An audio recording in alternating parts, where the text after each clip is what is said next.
सबको प्रभु यीशु मसीह के नाम में जय मसीह की। आज मैं आराधना के बारे में बता रही हूँ। सच्चा और जीवित परमेश्वर की आराधना करनी चाहिए। जो इस वीडियो को सुन रहे हैं वो अच्छी तरह सुने और समझे और सच्चा और जीवित परमेश्वर की आराधना करें। शांति दाता मुक्तिदाता की आराधना करने से पवित्र आत्मा की सामर्थ उतरती है। आराधना से हमें चंगाई, छुटकारा, शांति और सामर्थ मिलती है। हमारा परमेश्वर जिंदा था, जिंदा है और जिंदा रहेगा। हमारा परमेश्वर आज और कल और युगा युनुग एक सा है। तो हमें ऐसे सर्वशक्तिमान परमेश्वर की आराधना करें। यूहन्ना के 4 अध्याय के 24 आयत में वचन कहता है, परमेश्वर आत्मा है और अवश्य है कि उसकी आराधना करने वाले आत्मा और सच्चाई से आराधना करें। हमारे प्रभु स्तुति आराधना के ऊपर वास करने वाले हैं। यदि हमारे घर पर कोई मेहमान आ जाए तो हम उनको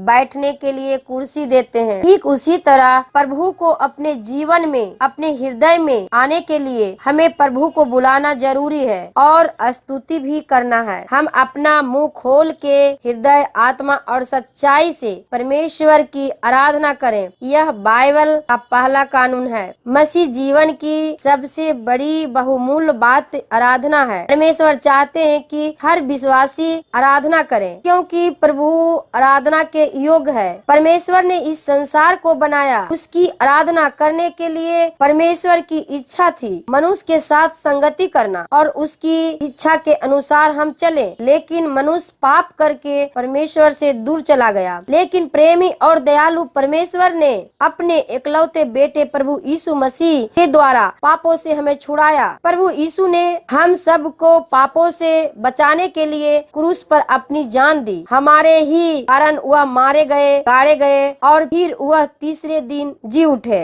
और वह स्वर्ग में अपने पिता के दाहिनी ओर बैठ गए और स्वर्ग से सभी को अनंत जीवन का उपहार दे रहे हैं। हम सब परमेश्वर के बच्चे हैं और पवित्र लोग हैं। पवित्रताई के साथ परमेश्वर के संग चलने के लिए परमेश्वर के द्वारा हम अलग किए हुए प्रभु के जन हैं। पाप, शैतान, संसार और नरक के ऊपर प्रभु ने हमें विजय दी है। इसीलिए प्रभु के किए हुए सारे उपकारों को अच्छी तरह समझकर उसकी आराधना करना जरूरी है। आराधना में हम परमेश्वर से जैसे पुत्र अपने पिता से बातें करते हैं उसी प्रकार बात कर सकते हैं। प्रभु हमसे भी बातें करना चाहते हैं। जब हम अपने आप को नम्र करते, दीन बनाते, सच्चाई, पवित्रताई और की हुई गलतियों का पश्चाताप करें, भय और शक्ति के साथ प्रभु की आराधना करते हैं तो उस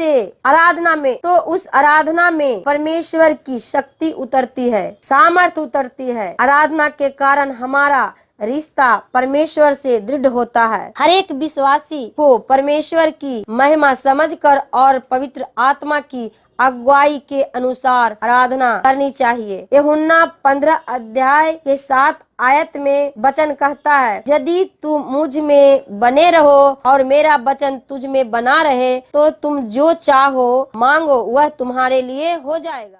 यदि हम पिता परमेश्वर से प्रार्थना आराधना करते हैं और परमेश्वर के वचन के अनुसार चलते हैं तो इससे पिता की महिमा होती है और पिता परमेश्वर हमें सब कामों में आशीष देते हैं और वह बहुत सारे फल भी देते हैं। जब हम प्रार्थना आराधना करते हैं तो हमारा रिश्ता हमेशा परमेश्वर के साथ बना रहता है। तो मैं बताना चाहूंगी कि जैसे आम का पेड़ है और वह अपने समय पर फलता है और उसकी डालियां बहुत सारा फलों से भरा हुआ रहता है। यदि पेड़ से डाली को अलग कर दिया जाए तो क्या वह डाली फल ला सकती है? ऐसा नहीं हो सकता है। पेड़ से डाली अलग होकर अपने आप को नहीं फल सकती है। जब वो डाली पेड़ में बना रहेगा तब वह बहुत सारा फल ला सकती है। उसी तरह हम परमेश्वर में बने रहेंगे और परमेश्वर का वचन मुझ में बना रहेगा तो हम बहुत सारा फल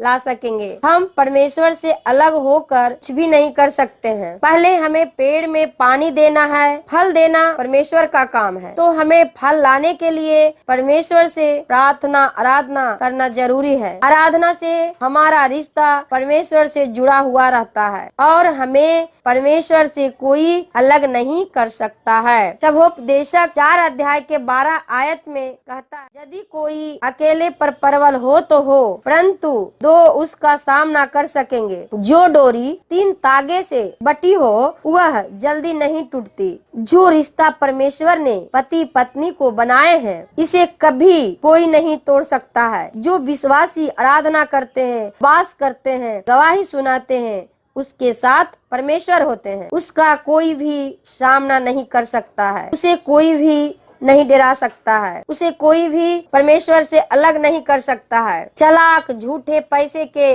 लालची, स्वार्थी और कपटी लोगों को परमेश्वर नफरत करते हैं। इसलिए अपने आप को शुद्ध करो और प्रभु की इच्छा को समझकर उसकी आराधना करो और तू परमेश्वर अपने प्रभु से अपने सारे मन से और अपने सारे प्राण से और अपनी बुद्धि के साथ प्रेम रखें और उसकी आराधना करें। आराधना केवल हमारे मन से ही नहीं बल्कि शरीर से भी करना जरूरी है। रोमियो 12 अध्याय के 1 आयत से 2 आयत तक हम पढ़ेंगे तो वचन यहाँ कहता है, इसलिए हे भाइयों, मैं तुमको परमेश्वर की दया स्मरण दिलाकर विनती करता हूँ कि अपने शरीरों को जीवित और पवित्र और परमेश्वर को भावता हुआ बलिदान करके चढ़ाओ। यही तुम्हारी आत्मिक सेवा है और इस संसार के सदृश ना बनो, परंतु तुम्हारी बुद्धि के नए हो जाने से तुम्हारा चाल चलन भी बदलता जाए। इससे तुम परमेश्वर की भली और भक्ति और